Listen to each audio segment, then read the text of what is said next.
Kan ada peristiwa kedua yang tadi saya singgung soal pembebasan Damaskus itu. Ya. Pembebasan Damaskus. Dan itu terjadi di bulan Desember 2024 kan. Ya. Ketika perjalanan Tufanul Aqsa itu sudah setahun 2 bulan. Setahun 2 bulan. Ya, Oktober 2023, Desember 2024. Nah, yang menariknya begitu berita ya runtuh rezim Togut keluarga Asad, ya terus masuk mujahidin membebaskan Damaskus, itu rakyat di Gaza yang sedang digenosida itu saling berbagi kue dan happy, ya kan? Kenapa demikian? Karena mereka tahu sejarah bahwa pembebasan Masjidil Aqsa dilakukan oleh Umar bin Khattab diawali dengan pembebasan Damaskus.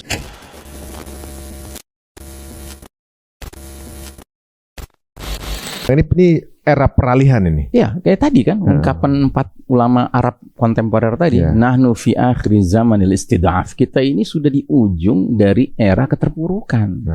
Gitu. Jadi actually we're rising and actually they're declining. Gitu. Tapi memang benar kalau faktanya itu, Zat. Oh iya. Karena sekarang secara fisik mereka belum bisa dilawan.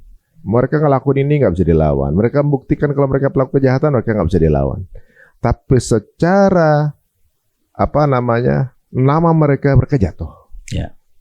Pencitraan mereka yang mereka udah build bertahun-tahun dengan campaign Islamofobik misalnya, itu lagi hancur-hancurnya sekarang. Ya. Jadi lah, mungkin mereka lagi nunjukin secara fisik kemenangan dia, tapi di sisi yang lain ini pertumbuhan umat Islam lagi luar biasa saat. Jadi ibaratnya Gaza udah banyak ratusan ribu umat Islam gitu ya, ratusan juta umat Islam kemudian memeluk agama Islam. Yang udah sekarang udah lebih dari 2,5 aslinya, lebih dari 2,5 kalau kita lihat di ChatGPT yang religion yang berdasarkan denominasi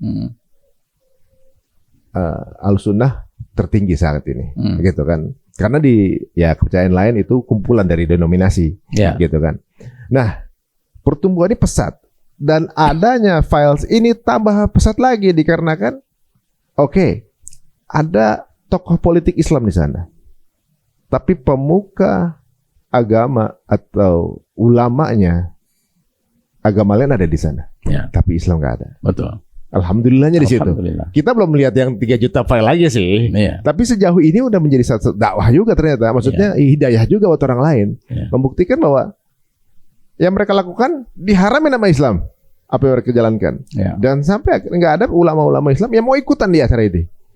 Itu kayak semacam hidayah buat banyak orang juga ya. Betul. Yang tadinya dipikir udah disortir, tetap ada keberuntungan di pihak ada hikmah juga di lain tempat, udah disortir tetap aja bocor.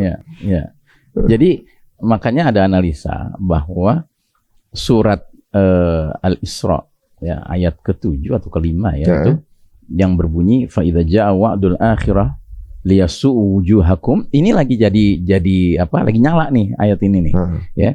Dan apabila datang saat hukuman bagi kejahatan Bani Israel yang kedua, maka kami akan datangkan orang-orang yang akan menyuramkan wajah-wajah mereka.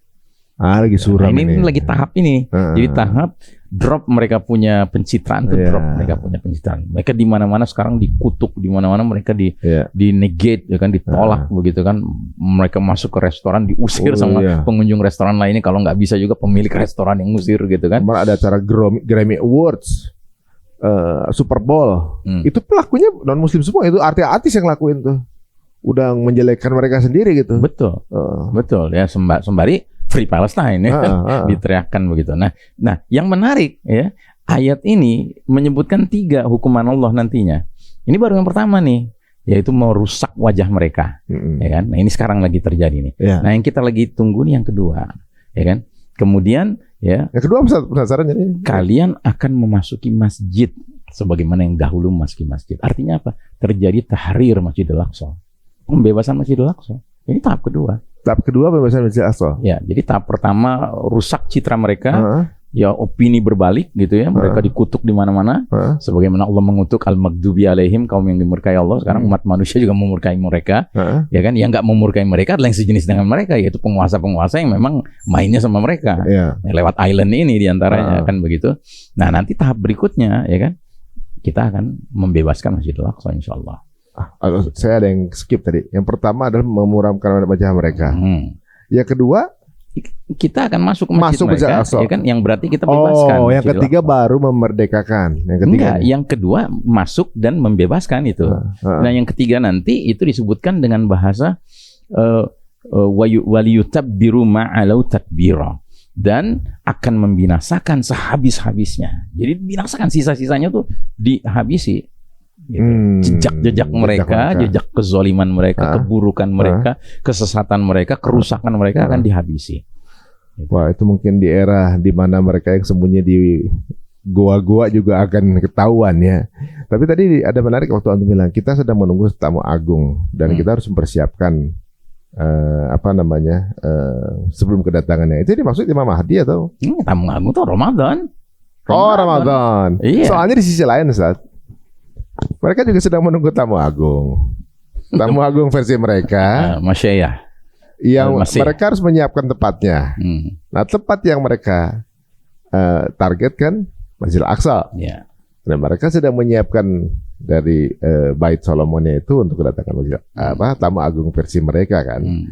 Yang ternyata kemarin qadarullah waktu saya ke Aqsa, terowongannya udah jadi. Bahkan udah boleh masuk orang. Turisnya mereka tuh udah boleh masuk ke bawah situ. Dan katanya pembakaran red heifer juga sudah dilaksanakan. Begitu. Walaupun nggak tahu kita apa yang terjadi lanjutan berikutnya ya, gitu. Prosesnya mereka sudah lakukan tahapan-tahapannya sih, tapi nggak tahu ada progres seperti apa begitu. Nah, kalau ngomongin tamu agung dari tamu agung versi mereka ini, kan menurut mereka nggak akan turun sebelum itu jadi sequelnya ini. Berarti sudah dipastikan akan hancur dulu nggak Aqsa? Atau dari versi kita kan masukin Aqsa kan? Jadi kalau berarti nggak akan hancur. Dari versi kita nggak ada mendengar soal kehancuran. Nggak pernah ada. Nggak ada gitu. Ya, yang ada adalah restorasi. Nanti direstorasi ya diperbaiki. Ya. Karena memang mereka berusaha merusaknya kan gitu. Nah, cuma begini, kalau kita lihat, kan ada peristiwa kedua yang tadi saya singgung soal pembebasan Damaskus itu. Yeah. Pembebasan Damaskus. Dan itu terjadi di bulan Desember 2024 kan. Yeah. Ketika perjalanan Tufanul Aqsa itu sudah setahun 2 bulan. Setahun 2 bulan. Ya, Oktober 2023, Desember 2024. Nah, yang menariknya, begitu berita ya runtuh rezim Togut keluarga Asad, ya terus masuk mujahidin membebaskan Damaskus, itu rakyat di Gaza yang sedang digenosida itu saling berbagi kue, kan happy kan? Kenapa demikian? Karena mereka tahu sejarah bahwa pembebasan Masjidil Aqsa dilakukan oleh Umar bin Khattab diawali dengan pembebasan Damaskus. Pembebasan Masjidil Aqsa ketika dilakukan oleh Salahuddin Ayyubi diawali dengan pembebasan Damaskus. Nah, sekarang pembebasan Damaskus terjadi. Nah, itulah sebabnya kita patut berhusnuzon pada Allah. Memang jadwal berikutnya setelah disuramkan wajah mereka, kita akan masuk ke masjid mereka untuk membebaskan Masjidil Aqsa. Insya Allah nggak lama lagi. Jadi semua pattern pola yang sudah diucapkan nubuah Nabi ini semuanya sedang berjalan sesuai rencana. Ya, sesuai rencana. Ya. Jadi semua yang sifatnya membuat kita khawatir sekarang ini, itu sebenarnya itu was-was setan. Itu was-was setan. Termasuk ucapan si Netanyahu yang bilang, tampaknya saya dapat tugas mulia di bidang politik dan spiritual untuk mewujudkan the greater Israel yang membentang dari Sungai Nil sampai Sungai Yufrat, dari utara Suriah sampai ke Madinah, dia bilang gitu kan. Dengan PD-nya dia ngomong gitu. Itu semua adalah janji-janji setan, nggak akan terpenuhi. Gitu, ya tipu semua, gitu, lies semua, itu bohong semua. Gitu. Karena apa? Karena ya memang janji Nabi itu harusnya kita pegang. Gitu. Makanya being optimistic, ya kan. Jadi saya ingat kan sekarang ini ada satu stiker ayat yang udah mulai sering muncul di belakang mobil dan di belakang truk. Itu stiker Inna ma'al usri yusron. Ya kan? Sering kita muncul nih. Cuma sayang terjemahnya nggak pas. Ya. Kan setelah kesulitan ada kemudahan. Nah, ma'a itu bukan setelah, ma'a itu bersamaan. Inna ma'al usri yusron. Sesungguhnya bersama kesulitan itu ada kemudahan. Gitu. Bahkan yang lebih menarik lagi secara bahasa, al-usr, kesulitan itu pakai alif lam, yang artinya apa? Satu kesulitannya. Yusron itu artinya 2 kemudahan. Jadi bersama setiap kesulitan yang kita hadapi, hakikatnya itu ada dua kemudahan yang Allah sediakan. Cuma kan problem manusia adalah kalau lagi menghadapi kesulitan, dia fokus pada kesulitannya kan. Dia nggak mau tarik diri, terus ngelihat sekelilingnya. Padahal di sekelilingnya itu ada celah-celah kemudahan sebagai solusi. Gitu. Nah, saya melihat justru warga Gaza sudah berpegang teguh pada ayat ini. Coba bayangkan mereka di genosida, sudah gencatan senjata masih terus kan, ya kan? Tapi mereka mewisuda 777 hufaz, ya kan? Mereka mewisuda sekian banyak dokter laki maupun perempuan. Mereka ngadain pernikahan massal. Itu kan ajib kan? Di luar pola orang-orang ya, biasanya kan kekurangan gizi, anaknya udah kita banyak yang lahir kembar gitu kan? Kembarnya kembar 5, kembar 6, kembar 7. Populasi balik lagi gitu, udah dihabisin balik lagi. Dan itu yang menyiarkan Israel sendiri. Israel tuh sudah mendata ternyata selama Tufanul Aqsa itu 2 tahun lebih itu jumlah bayi yang lahir di Gaza itu 60.000. Kebayar kontan kan. Makanya mereka sampai bunuhin anak kecil juga itu ya karena memang kan mau depopulasi kali ya sebenarnya, tapi ternyata lahir-lahir terus gitu. Wah, ini guys, jadi kalau kita lihat ini sebuah ya kita ada pembicaraan ini, ngobrol ini adalah sebuah upaya untuk menarik kembali optimisme kita. Kalau kita cuma bergantung sama dunia, udah kalah lah kita. Ini nunjukin bahwa harapan itu tentunya berjalan sesuai rencana. Kalau cuma kitanya aja yang salah lihat angle gitu, Ustaz. Betul.